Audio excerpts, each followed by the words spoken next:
I called her, but it wasn't her voice that answered. "Why are you calling me at work when you and your wife should be enjoying vacation together?" The voice on the other end was calm, almost too calm. My heart dropped. Vacation? What was he talking about? I had planned a business trip to Chicago for the week, something important for my career. I called Sarah, my wife, to tell her the trip was postponed, but I had no idea what I'd just stumbled upon. Her voice had sounded distant that morning when I'd left the house, but I didn't think much of it. A busy week, stress maybe. But now, hearing someone else answer her phone, it felt wrong, like I had missed a clue I shouldn't have ignored. "Who is this?" I asked, trying to control the trembling in my voice. "Oh, come on, man. Really? You didn't think she'd tell you? Don't you two ever talk?" The man on the other end laughed, the sound sending a chill through me. "She's with me. She's been with me for a while. You're just the guy she's been pretending to be married to. Don't take it too hard." The words hit me like a punch in the gut, but I couldn't move, couldn't process them fully. I didn't know who this man was or how long Sarah had been seeing him behind my back. My mind was racing. My wife, my partner for 6 years. She was with someone else? And I had been so blind, so caught up in my own little world that I hadn't noticed anything. Then, as if the universe wasn't cruel enough, I realized something worse. This wasn't just about betrayal. This wasn't just about the affair. It was something deeper, darker, something I hadn't even begun to comprehend. I felt numb, but I knew one thing. This wasn't the end of this. It was just the beginning. Remember to like, share, and subscribe to the channel to see how this story unfolds. I hung up the phone, my hand shaking. The silence around me felt suffocating, like I was trapped inside my own mind, unable to think clearly. My heart was pounding in my chest, and I had to take a deep breath just to steady myself. What was I supposed to do now? I couldn't just walk away, pretend I hadn't heard what I'd just heard. But confronting her, confronting both of them felt like an impossible task. Sarah was the love of my life, or at least that's what I thought. How could she betray me like this? I called her again. This time it rang and rang with no answer. I left a message, my voice barely above a whisper. "Sarah, we need to talk. Call me when you can." I sat down at the kitchen table, running my hands over my face, trying to gather my thoughts. I needed to know more. I had to know the truth. A few hours passed, but I didn't hear from her. Instead, I kept replaying the conversation in my mind. Who was this guy? How long had this been going on? The more I thought about it, the angrier I became. But there was something else. A sense of betrayal, yes, but also a feeling I couldn't quite place. Something between hurt and fear. I wasn't just angry. I was losing my sense of self. My phone buzzed suddenly, dragging me out of my thoughts. It was a message from Sarah. "I'm sorry, I've been busy all day. Can we talk later?" I stared at the message for a moment, then quickly typed back, "We need to talk now. Where are you?" No response. I couldn't sit around waiting anymore. There had to be more to this. I had to find out who this man was, what he meant to Sarah, and how deep this betrayal went. It was like a puzzle, and I couldn't stop myself from wanting to solve it. I grabbed my coat, my fingers moving with a sense of urgency. I wasn't sure where I was going yet, but I had to do something.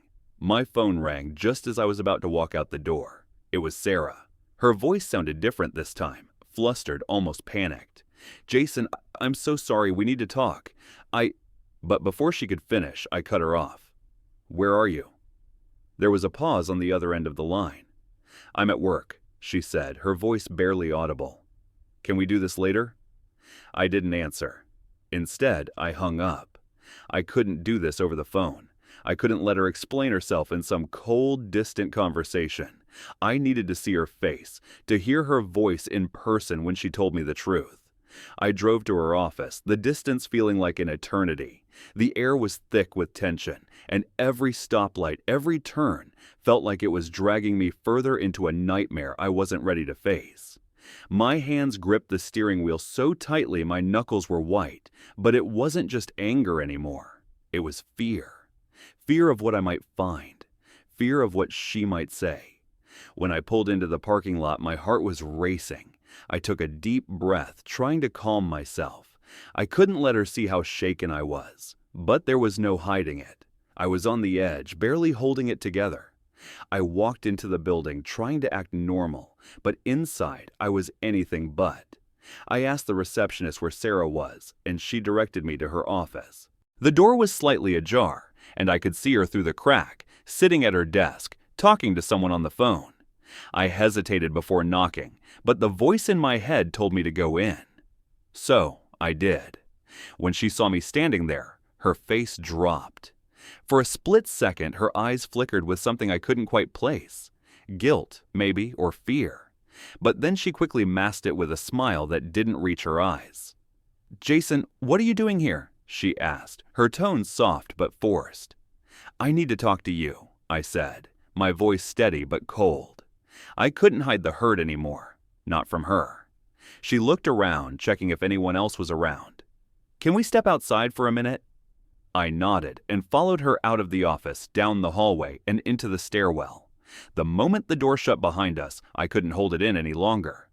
"I know about him," I said, my voice low but firm. "The man you've been seeing. I heard everything." Her face went pale. She opened her mouth to speak, but no words came out. "Sarah, why?" I asked, the question more painful than I could have imagined. "How could you do this to me?" She took a step back, her eyes brimming with tears.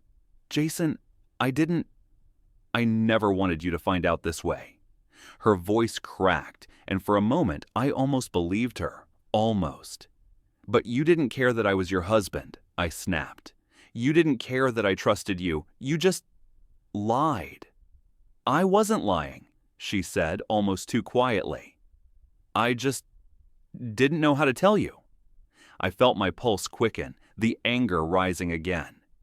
"So you thought it was okay to keep me in the dark? To let me believe everything was fine while you were with someone else?" She shook her head, stepping closer. "No, I thought I was protecting you. From me. From the truth. I wanted to believe her, but I couldn't. The weight of everything was too much." "So, what now?" "What do we do?" She paused, and in that silence I realized I wasn't ready to hear the answer. I wasn't ready to know what had been happening behind my back. "I'm sorry, Jason," she whispered, "but I don't know if we can fix this." And just like that, everything I thought I knew about us, about our life together, fell apart. I stood there, frozen. Her words hung in the air like a heavy fog. "I don't know if we can fix this." They were the last words I ever expected to hear. Not from her. Not after everything we'd been through. The silence between us stretched, thick and suffocating, and I couldn't bring myself to say anything. I couldn't even look at her, but something inside me snapped. Maybe it was the disbelief, maybe it was the hurt, or maybe it was the raw, burning anger that now surged through me like wildfire. I couldn't let her see how much she had destroyed me. I couldn't let her think I was weak. "You're right," I said, my voice icy and distant. "We can't fix this, but I sure as hell can fix something else." She looked at me, confusion flickering across her face, but I could see the panic starting to rise in her eyes. "I've spent my whole life making excuses for you, Sarah," I continued, my words slow but heavy.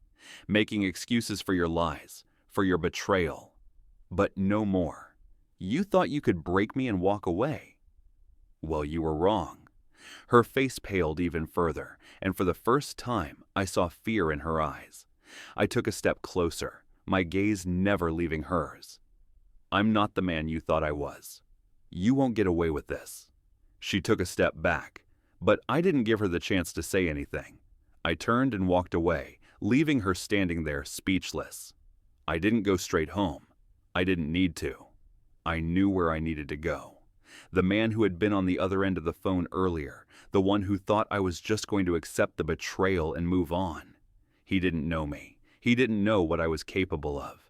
I was done being the victim. I was done being the fool. I drove to his address, my heart still pounding in my chest, my mind clear for the first time in days. I knew what I had to do. It wasn't about revenge anymore. It wasn't about hurting her back. It was about taking control of my own life again. I knocked on the door, and when he opened it, he looked at me with that same smug expression. But there was a flicker of recognition in his eyes as he realized who I was. "What do you want?"